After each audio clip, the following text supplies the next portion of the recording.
সকলকে জানাই অক্ষয় তৃতীয়ার অনেক অনেক শুভেচ্ছা। শুভ অক্ষয় তৃতীয়া।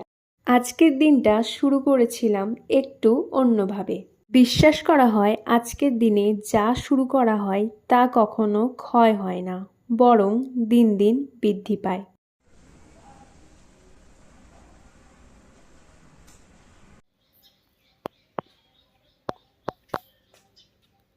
অক্ষয় তৃতীয়া উপলক্ষে প্রতি বছরের মতো এই বছরও বাড়িতে একটা ছোট্ট পুজোর আয়োজন করা হয়েছে, আর তারই জন্যই ঠাকুরমশাই আসার আগেই আমরা রাধা মাধবকে ভালোভাবে স্নান করিয়ে নিয়েছিলাম।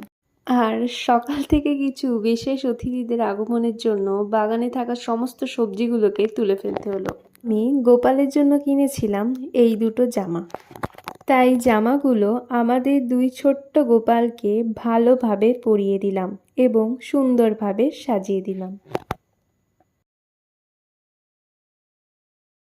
মা বলে এই দিনে ভগবান বিষ্ণু আর মা লক্ষ্মীর আরাধনা করলে জীবনে সুখ সমৃদ্ধি আসে।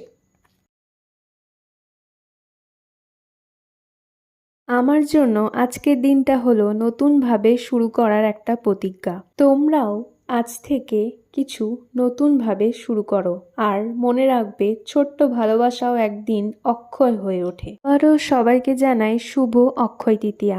আর গোপালের কোন পোশাকটা তোমাদের বেশি পছন্দ হয়েছে আমাকে জানিও।